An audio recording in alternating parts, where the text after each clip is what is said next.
Hi everyone, my name is Imran Ahmed. I'm CEO and I'm founder of the Centre for Countering Digital Hate, and it's a real pleasure to be with you again. I've got with me today someone that I'm really excited to talk to. Karen Whybro is a women's safety consultant, but she has been campaigning and advocating for the rights of women online for some time. I've had some really interesting conversations with her, and I thought it'd be really great to hear for you guys to hear those conversations yourselves.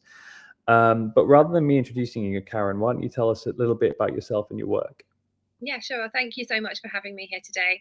So yeah, like you say, I'm a women's safety consultant, and I think sometimes people think that what that means is I'm going to sort of teach self-defense or teach women some safety tips about how to keep themselves safe, which is very much the antithesis of what I do. So my work really is around how we can create safe spaces for women, whether that's in public. A lot of my work is about public safety, or online, really looking at how do we create safe environments, how do we create safe cultures within those environments, which I think is somewhat easier to do in physical space a lot of the time. But the online world, as we know, is somewhere that women particularly don't feel safe as well. So it's certainly a huge part of my research and consultancy. And what sort of organizations would you be consulting with? Who looks for that kind of advice or seeks out your help? It really can be anywhere. So it started with women's safety charters in a public space. So looking at how we can really bring in all different types of businesses and organizations.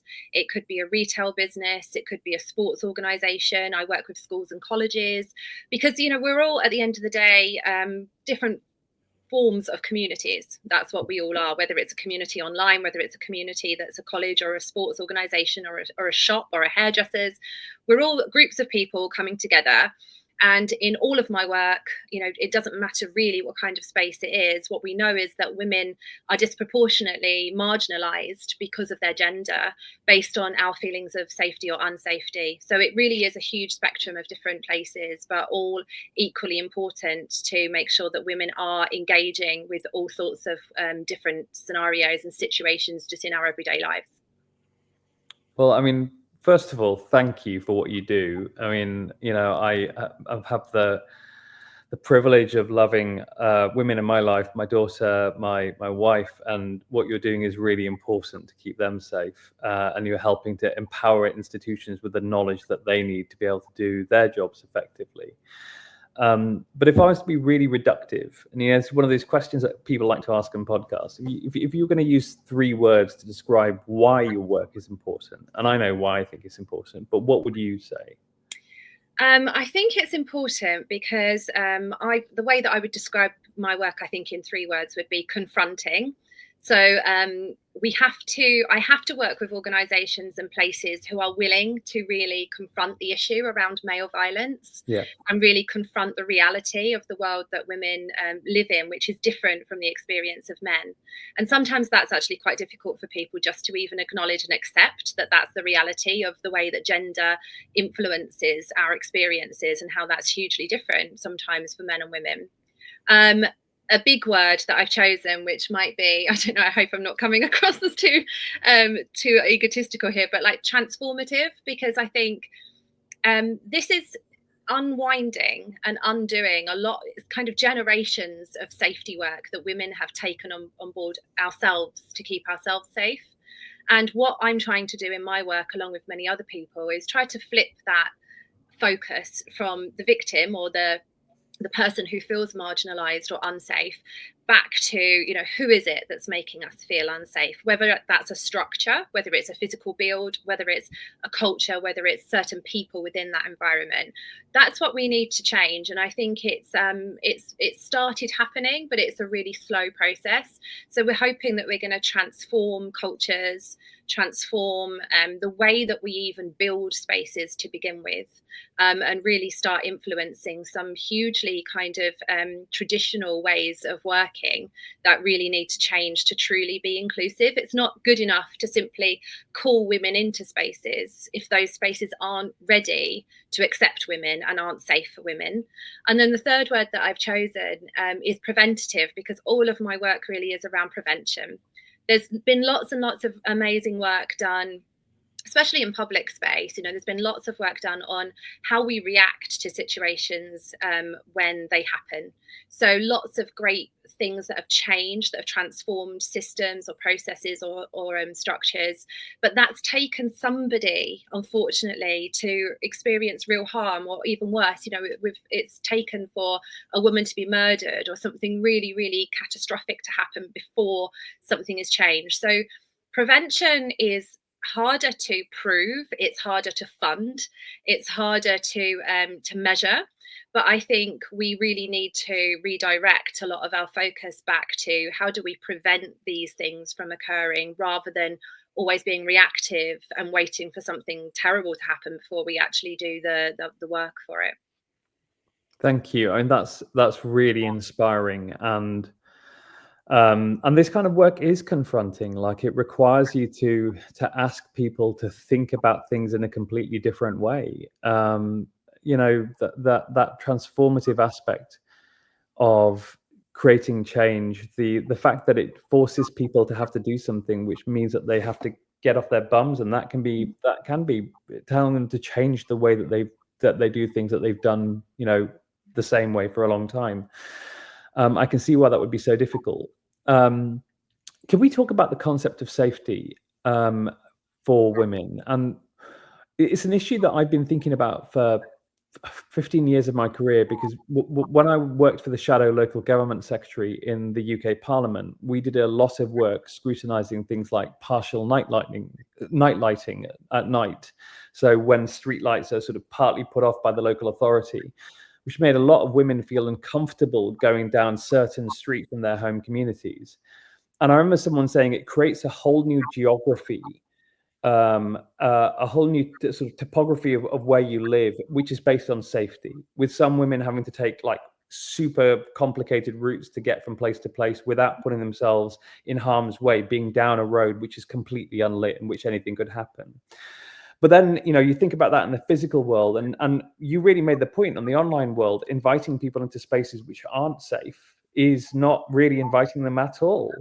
So how would you say that geography of safety translates onto the online world? How safe would you say the main place where we exchange information, we create and sustain our relationships, we transact business, we promote ourselves like we're doing right, well, our causes, our individual brands even, and create identity in the modern world? I think there's a really direct comparison. That is exactly it. And I worry a lot of the time that it's just not taken on board with a lot of people.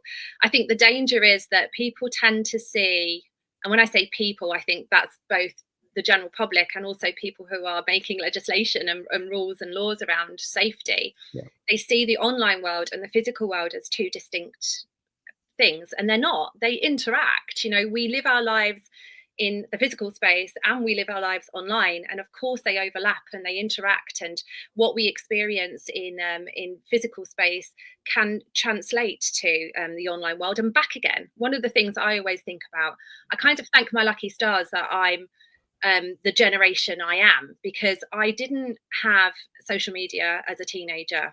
And the thought of going to school and experiencing maybe bullying or something happening at school, and then we could go home and get away from that, right? Kids now, they take that home with them because that can continue. So that we need to really, I think, just consider the online space and the physical space. They are the same, and they must be treated as an overlapping experience. And unfortunately, we know that the world has been built by men for men. We've seen some really amazing work recently, like Invisible Women, Caroline Criado Perez. I'm sure everyone's read that book, where we can really look at the data and go, oh wow, things really have been built for men. But and of course, because men were instrumental in a lot of the building of our infrastructure, whether that's in physical space or online.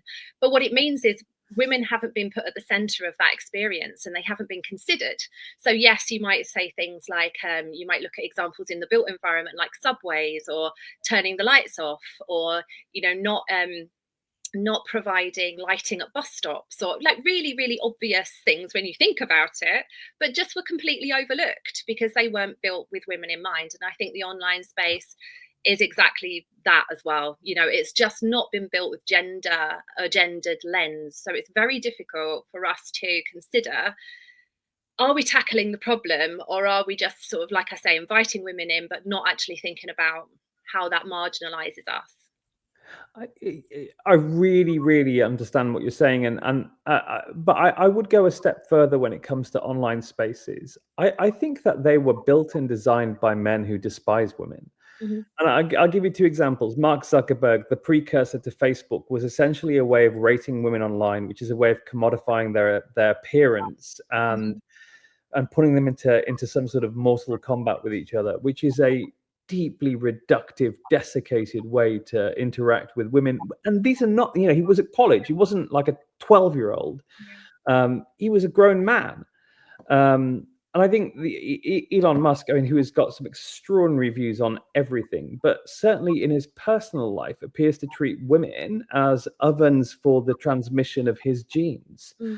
And I think in both those instances, what you see is, well, what do platforms look like? And I think they are deeply unsafe spaces, but there are also spaces where hatred against women is really open. And I can't think of many other places in society where you can be so nakedly, display hostile misogyny so openly without consequences. Yeah, absolutely. I mean, and the disinhibition effect that we know happens online, where the guy hopefully in your office wouldn't turn around and say to your face what he can say in a forum, or on social media, even online, and that's where I had my really big rude awakening into, wow, just how organized and intentional these individuals and groups are in, like you say, in silencing women, in trying to really exclude them from the online space.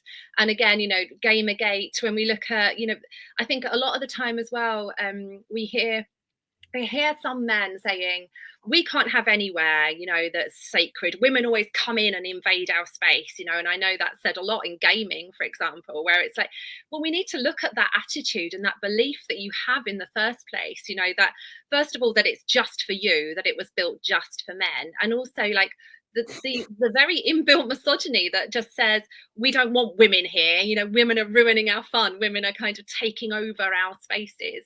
And you see that narrative work its way through all of the online world around those men really believing that it's feminism and it's women who are here to take away what's rightfully theirs, that sense of ownership. I look, I find this incredible. It's really the idea that men need to have these sacred spaces just for themselves, where they can hide away from women because they're being oppressed, or because. And I like having guy friends. I've also shared, I remember being a student sharing flats with just guys. Gets real smelly, real quick. Let's put it that way.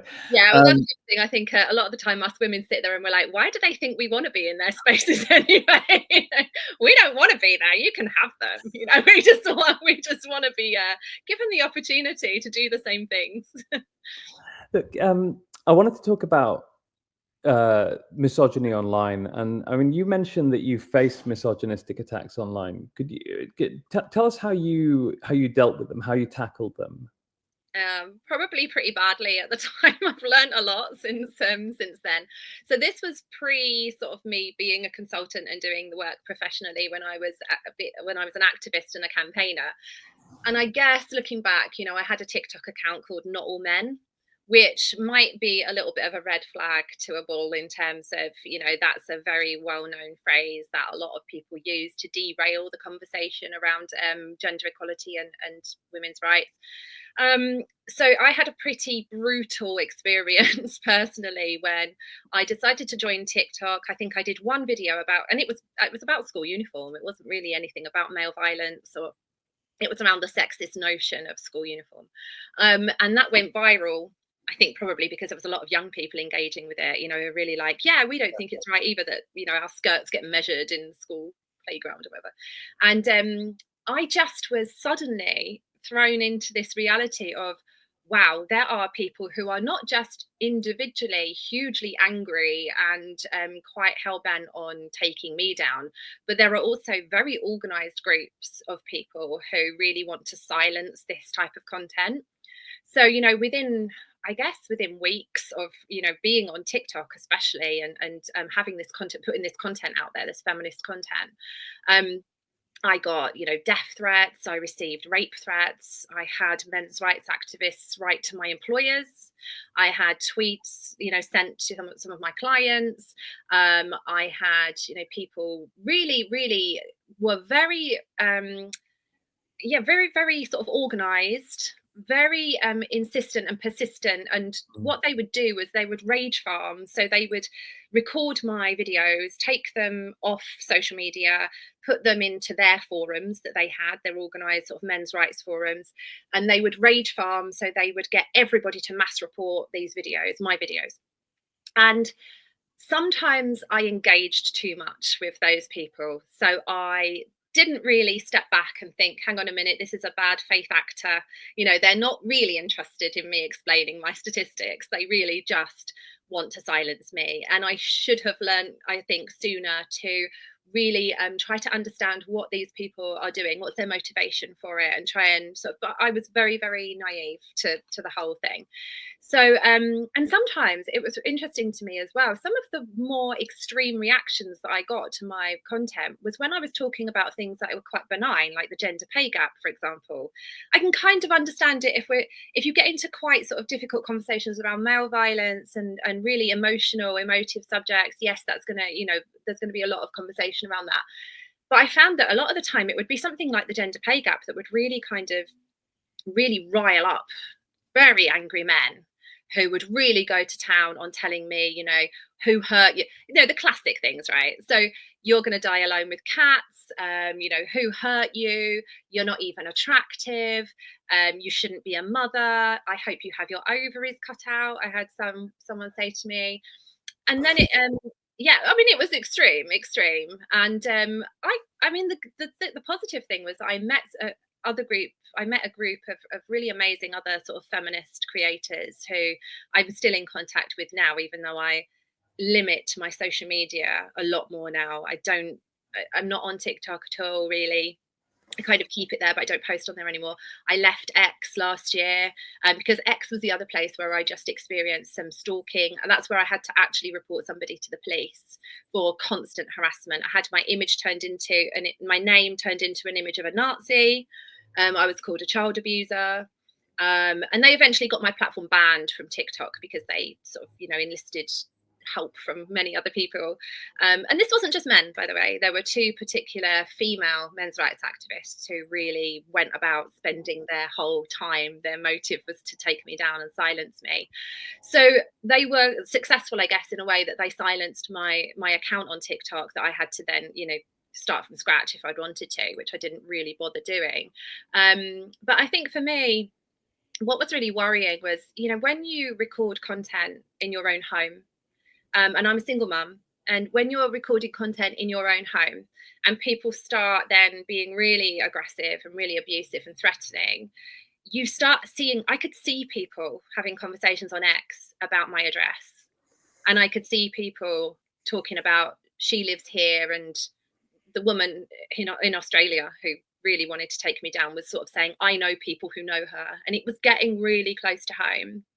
And I think once you start feeling like they're invading your home and it's on your phone all the time, and it's really difficult to kind of switch your mind off from what are they doing now, what's going on there, it just got to a point where I don't want ever to tell women that they should take themselves offline, because that's not good advice in my what we really need to aim for is that there being good enough legislation and good enough reaction from law enforcement that we don't have to silence ourselves. But it got to the point mentally and physically where I was starting to get really concerned about my safety. So I had to make that decision to do that. And look, I'm so sorry to hear about that, and it makes me really sad to hear that that you've felt that you are unable to use certain platforms. TikTok is a hugely influential platform these days, but what we see there is that if women speak out of turn, that they are basically bullied, harassed, doxxed, threatened, the most repugnant stuff that you're describing until they leave those platforms, and that silencing is in one respect precisely what they aim to do with this.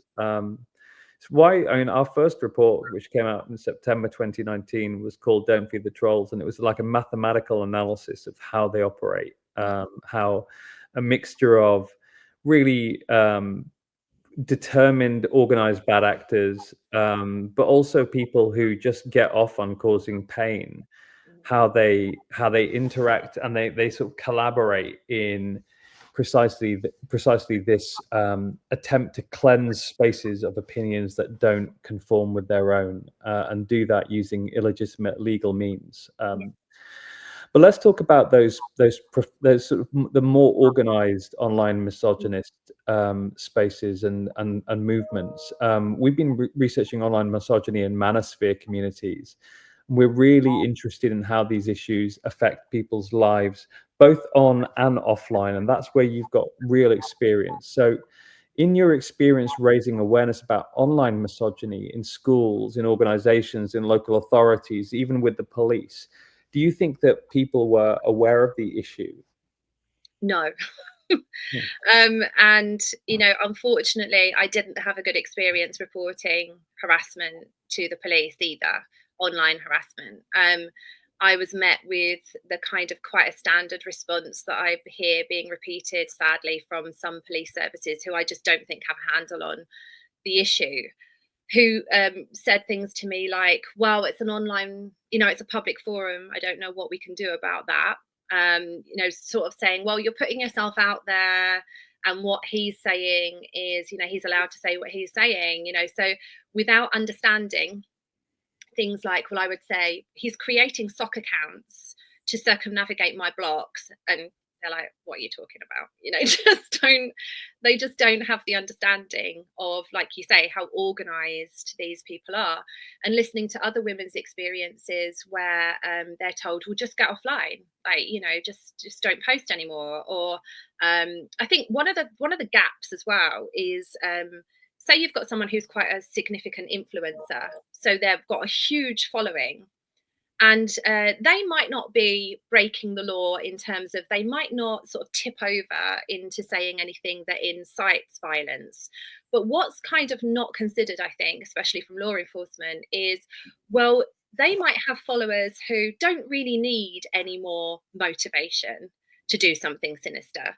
And they will take the narrative that you're spreading. I'm thinking of a particular influencer here who I know went after someone I know who's quite outspoken female, sort of political commentator, and really with mobilizing, this act of mobilizing people who are your followers, but not not really explicitly saying, let's go and do this to her, but just by retweeting somebody, and giving that kind of your own toxic influence on her and what she's saying, can mobilize people who, let's say, maybe aren't mentally well as well.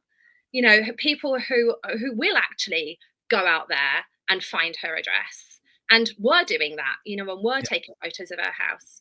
And so there's this gap of understanding around, all right, that person might not have said an actual tweet that, incites hatred or violence. But what they're doing by mobilizing their millions of followers is that they are embedding this idea, actually, that misogyny is fine, that we can do this because she's a woman, that it's acceptable. And at the end of the day, that's what really most of these toxic influencers have done. They've just kind of, oh, if we just kind of pepper in some misogyny here and there, but we also put out some good content, we're allowing people just ignore the really harmful, toxic elements of it and be like, well, he actually gives some quite good advice about boys.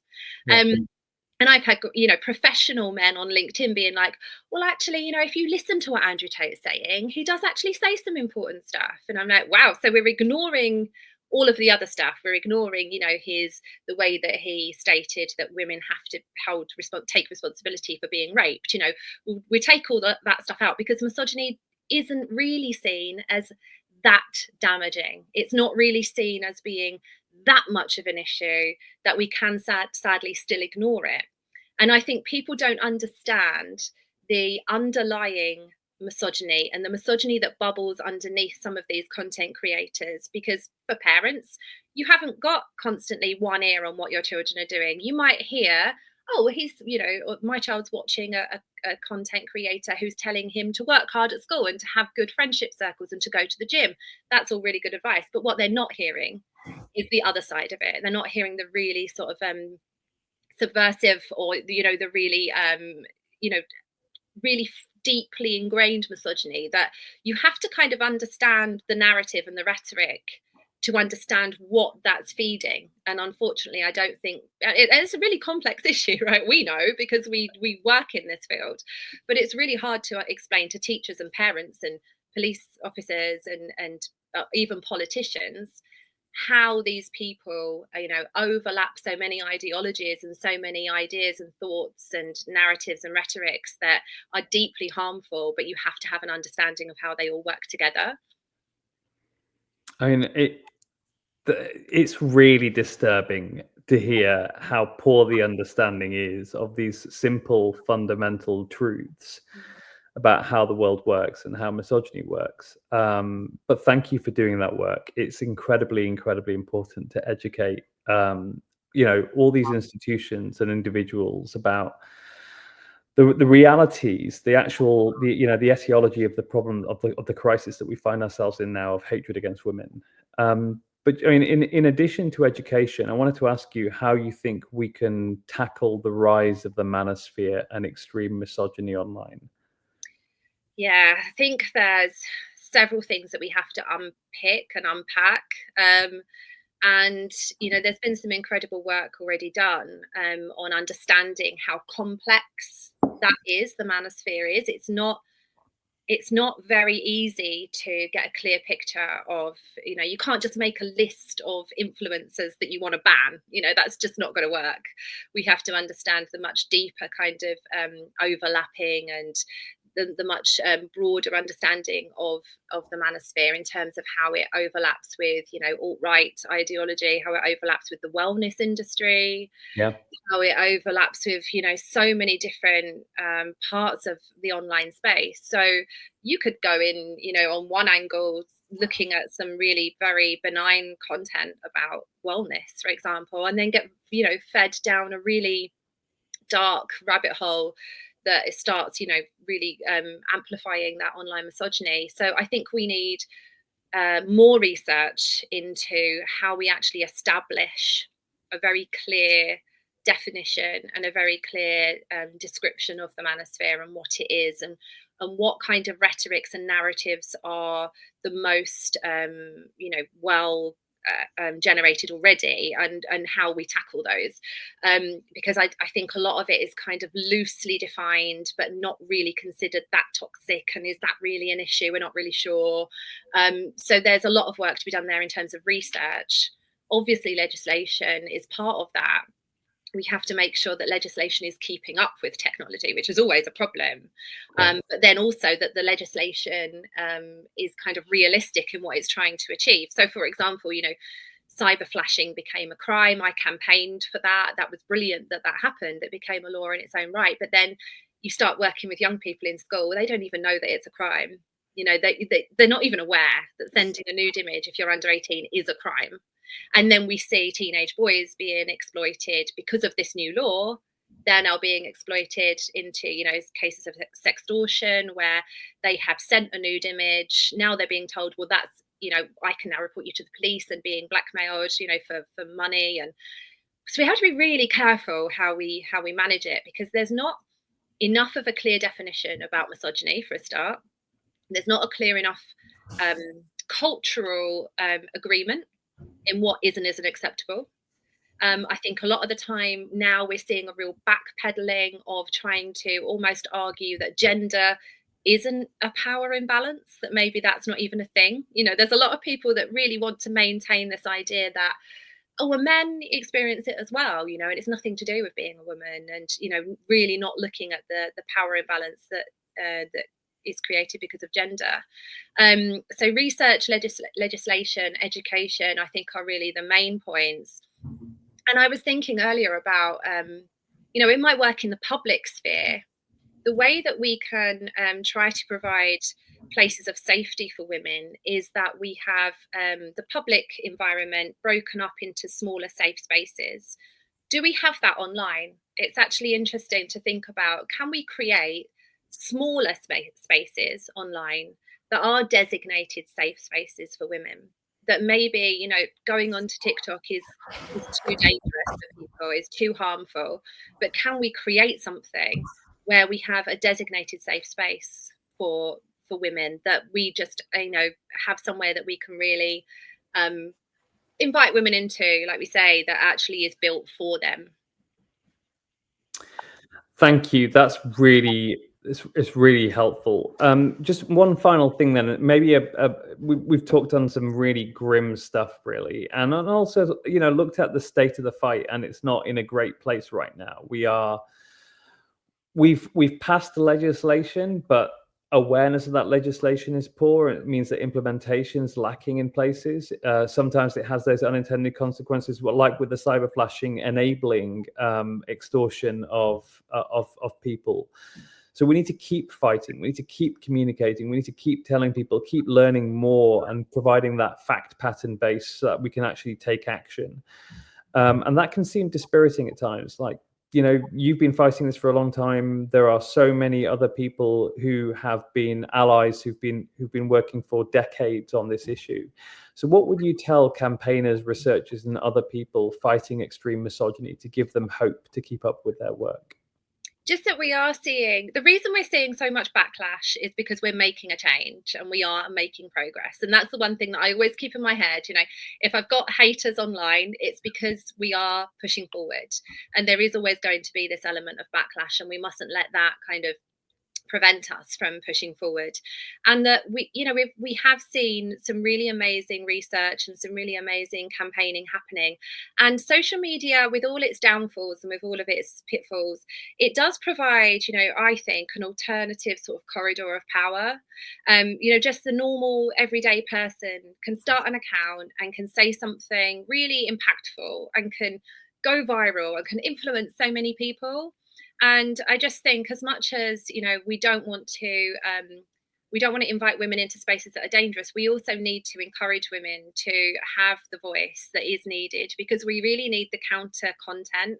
We really need that, you know, to counteract these toxic influences and to make changes to spaces as well. And I think we can do that.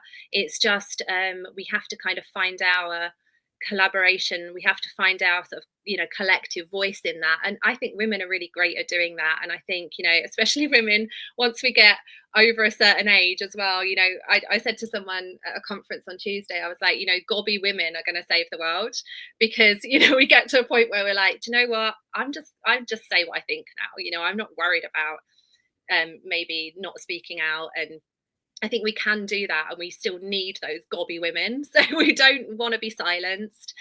Yes, we have to be careful, and yes, we have to, you know, keep ourselves safe. But also, we just need to keep shouting about it, because that's the only way that we're really going to make a difference. Amen to that. To gobby women and to keeping on campaigning. Thank you so much, Karen. It's been really, really interesting and a bit of an emotional roller coaster, really dispiriting, inspiring, everything at the same time. So thank you so much. And I'm really glad that people got to hear this conversation, because it's one that I've enjoyed in the past. So thanks. Thank you so much for having me. Thanks. Thank you.